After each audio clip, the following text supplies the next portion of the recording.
15 sierpnia 1920 roku na przedpolach Warszawy rozegrała się bardzo ważna bitwa w dziejach Polski, w dziejach Europy i tam rzeczywiście została zatrzymana ofensywa bolszewicka, która szła w kierunku Warszawy. Bolszewicy chcieli zdobyć Warszawę, żeby, tak jak twierdził Lenin, po trupie Polski zanieść rewolucję na zachód Europy.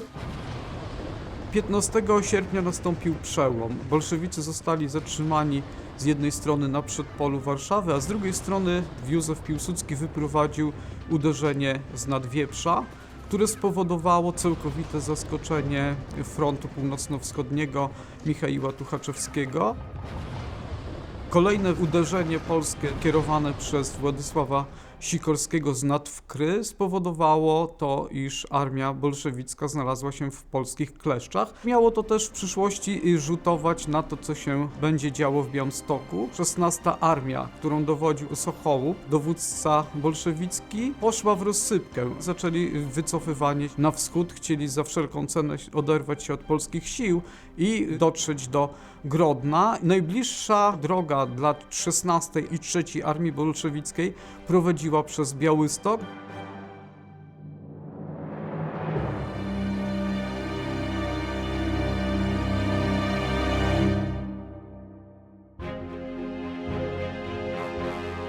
Żołnierze 1. Pułku Piechoty Legionów 16 sierpnia rano wyruszyli z Lubartowa na północ. Posuwali się mniej więcej wzdłuż dzisiejszej trasy drogi krajowej nr 19. To była trasa przez Międzyrzec Podlaski, przez Drohiczyn, Boćki, Bielsk, Zabludów, która doprowadziła ich po kilku dniach pod Białystok. Tempo natarcia było duże, żołnierze pokonywali w ciągu dnia ponad 50 niekiedy kilometrów. Od tempa natarcia zależało powodzenie całej operacji. Ofensywa ta była prowadzona tak forsownie, tak błyskawicznie, jak jeszcze nie widziałem. Dość powiedzieć, że przez 6 dni przeszliśmy spacerek. Lubartów, Białystok. Nieźle. Najpierw natrafiliśmy na próżnię i maszerowaliśmy forsownie po 50 wiorst dziennie przez Parczew, Międzyrzecz, Łosice. Dopiero w Drohiczynie natknęliśmy się na bolszewickie tabory uciekające spod Warszawy. Piechur, pobudka, czarna kawa, pajda chleba, a potem najgorsza rzecz, ile dziś będziemy w marszu. Jeżeli normalny marsz forsowny rzędu 20 km daje w kość, to jak to jest, kiedy się maszeruje 43 km z plecakiem na grzbiecie przy temperaturze powyżej 25-30 stopni, a kuchnie polowe, jak w pieśni zapisane, diabli wiedzą gdzie. Kiedy każdy postój to żołnierz, który wali się ze zmęczenia, wiedząc, że za kilkanaście minut będzie powstań i marsz dalej. To jest pokolenie, które tknęło Wielką Wojnę. To jest pokolenie wychowane na literaturze pozytywistycznej. To jest pokolenie, które poszło na ochotnika do wojska, a nie z musu. I wie, co będzie go czekało, jeżeli pójdzie do sowieckiej niewoli. Wie również, jaki los czeka jeńców, bo wojna 20 roku jest pokazem tego, jak w wyrafinowany sposób mordować wziętego do niewoli ze strony czerwonoarmisty. Kręgosłup moralny wojska idącego do batalii o Białystok był o wiele mocniejszy od kręgosłupa armii sowieckiej, ale jeżeli idzie o siłę tejżeż, miała przewagę. I tu widać wyraźnie, że rozwiązanie siłowe góry nie wzięło. Bo to był rzeczywiście wyścig. To był wyścig. W pewnym momencie oddziały sowieckie rozpoczęły już odwrót spod Warszawy. No i był to wyścig. Kto pierwszy przechwyci przeprawy na Bugu i Narwi, kto pierwszy przechwyci ważniejsze węzły komunikacyjne, m.in. Białystok. Bitwa białostocka rozpoczęła się o świcie 22 sierpnia 1920 roku od porannego uderzenia na miasto w wykonaniu sił, które podeszły pod Białystok, a były to siły 1. Brygady Piechoty Legionów, jednej z najlepszych jednostek wojskowych ówczesnego Wojska Polskiego. Ta brygada była dowodzona przez pułkownika Knola Kownackiego, który otrzymał rozkaz z dowództwa dywizji, jak również z naczelnego dowództwa Wojska Polskiego o jak najszybszym zajęciu miasta po to, żeby odciąć właśnie drogę odwrotu oddziałom armii bolszewickich, które wycofywały się spod Warszawy i które jeszcze były w okolicach Suraża. Ten poranny bój, poranne natarcie rozpoczęło się o godzinie 5 rano. W ciągu 2 godzin miasto zostało zajęte przez tak naprawdę pierwszy batalion pierwszego pułku piechoty Legionów, dowodzony właśnie przez słynnego dowódcę kapitana Józefa Bronisława Mariańskiego. Pierwszy pułk piechoty Legionów był jednostką doborową. To była rzeczywiście jednostka o tradycji legionowej, gdzie kadra wywodziła się jeszcze z legionów polskich. Żołnierz prezentował wysokie morale, oficerowie też mieli dobre doświadczenie bojowe. Jednostka ta cechowała się esprit de corps, czyli duchem gwardii, takim duchem gwardyjskim. To była rzeczywiście, można powiedzieć, też ulubiona jednostka Józefa Piłsudskiego. On zresztą w czasie I wojny światowej był dowódcą tego pułku w pewnym okresie, prawda, a później dowódcą I Brygady Legionów. Do godziny 7 rano najważniejsze punkty w mieście, czyli dworce kolejowe obydwa, czy dworzec główny i dworzec poleski, zostały zajęte, jak również całe obrzeża od strony wschodniej, od strony zachodniej i południowej były obsadzone przez te siły I Brygady Legionów, które musiały walczyć tak naprawdę w osamotnieniu, bowiem jej sąsiednia brygada, trzecia, w tym czasie realizowała zupełnie inne rozkazy i odchodziła w kierunku zachodnim od miasta Białegostoku. Zadaniem tej brygady było uchwycenie przepraw mostowych, Strawli w Surażu, w Bokinach i w Łuchowie, po to, żeby właśnie odciąć drogi odwrotowe tej 16 Armii, która z okolic Brańska przez Suraż przebijała się na Białystok, bowiem te drogi na wschód przez Bielsk, przez Drohiczyn były już dla niej ostatecznie zamknięte, więc te wszystkie siły, ta masa zdemoralizowanej piechoty przemieszczały się właśnie przez Suraż. Jak już oddziały polskie III Brygady Legionów doszły do tych mostów, tych oddziałów rosyjskich tam nie było. Tak naprawdę wszystkie siły o godzinie 9 rano zameldowały się w Starosilcach, w Klepaczach.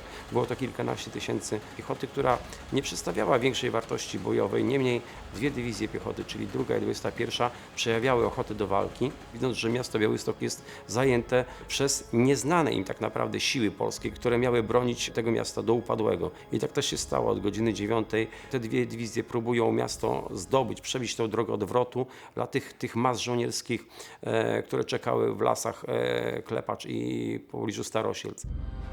Bardziej dramatyczne walki rozgrywały się na odcinku Bażantarni, bronioną właśnie przez 3. kompanię porucznika Harasimowicza. Jednak wskutek tego ciągłego naporu te siły polskie coraz bardziej były zmęczone. Warto też przy tym pamiętać, że oddziały polskie przez 5 dni, noc i dzień maszerowały w kierunku Białegostoku, pokonując z Nadwieprza, czyli z okolic Kocka, prawie 250 km marszem pieszym. Żołnierze byli praktycznie wyczerpani, nie byli zdolni do prowadzenia tak długiej walki, której się tak naprawdę nie spodziewali.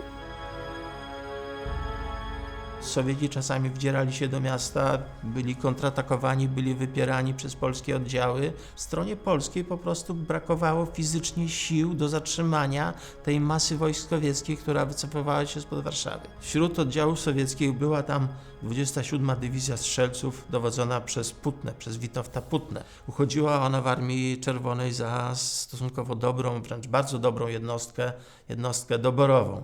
I ta dywizja rzeczywiście zaczęła atakować miasto.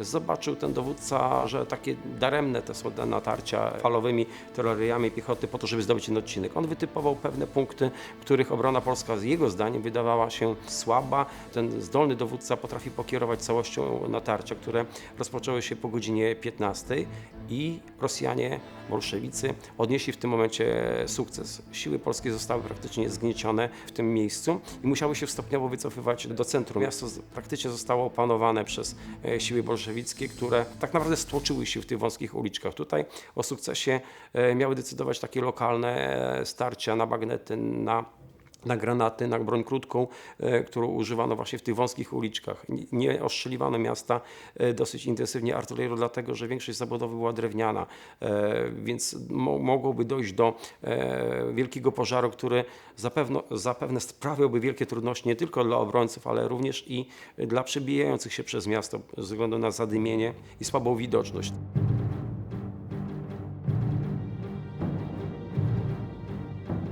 W walkach o Białystok uczestniczyło kilka bardzo znanych postaci. Warto wymienić chociażby Władysława Broniewskiego, który był oficerem I Pułku, chociażby Emila Fieldorfa, późniejszego Nila. Te walki w pewnym momencie zostały rozstrzygnięte przez kontratak, polski kontratak wzmocnionej kompanii tak naprawdę. Proszę Państwa, 200 ludzi atakując z rejonu Skorup w kierunku centrum miasta, można powiedzieć, odzyskało z powrotem Białystok, odbiło Białystok w godzinach wieczornych, w godzinach między 18 a 20. Białystok z powrotem już był opanowany przez oddziały polskie. Sukces był ogromny, został okupiony pewnymi stratami, dość dotkliwymi stratami. Zginęło tutaj kilku oficerów legionowych, między innymi zapomniany troszkę porucznik Michał Soja, ale też kapitan Józef Mariański. Był najwyższym rangą oficerem legionowym, który właśnie poległ w Białymstoku. Jego śmierć rzeczywiście wywołała wielkie poruszenie w całym pułku. Był bardzo lubiany, zostawił rodzinę, zostawił córeczkę ukochaną, kilkuletnią. Chyba przeczuwał swoją śmierć, bo podobno koledzy we wspomnieniach pisali, że w przeddzień walk o Białystok polecił im, że jeśli coś mi się stanie, zajmijcie się moją córką.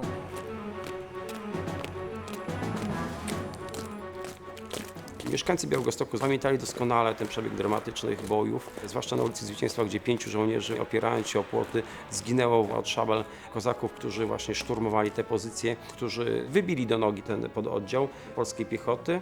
I w tym miejscu społeczność postanowiła upamiętnić te wydarzenia. Dziś uczcimy pamięć kapitana Józefa Mariańskiego. Pododdział, baczność! Na ramię, broń! Prezentuj, broń! Powstał taki komitet budowy pomników poświęconych właśnie pamięci żołnierzy 1. Pułku Piechoty Legionów. Widzimy w 1931 roku rosnącą przy pomniku brzozę. Dzisiaj już tej brzozy nie zobaczymy, a tak naprawdę ta brzoza była też takim niemym świadkiem tych wydarzeń, bo uroczyste odsłonięcie właśnie odbyło się w 1931 roku właśnie 2 krzyży. W 1939 roku po zajęciu miasta przez wojska sowieckie te pomniki zniknęły na zawsze. Czy te pomniki zostały tak naprawdę zniszczone fizycznie przez Sowietów? Z pewnością uważam, że tak mogło być, dlatego że to było świadectwo ich totalnej klęski, do której się tak naprawdę przez wiele lat nie chcieli przyznać.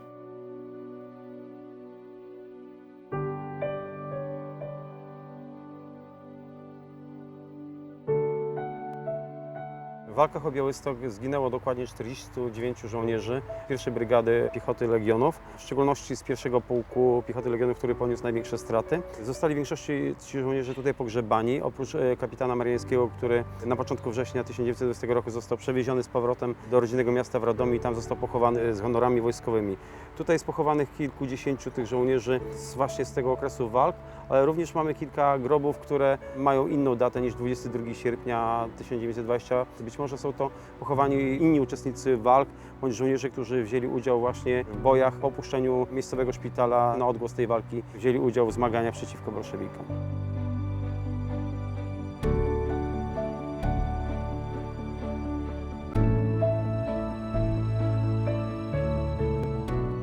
Karabin trzymał jeszcze w zimnym ręku, gdy upadł z raną krwawiącą na skroni. W znak się obrócił i skonał bez jęku. Pamiętam ciebie, towarzyszu broni. Dzisiaj tu leżysz w tym brzozowym lasku krzyżów, przykryty zimną warstwą piasku.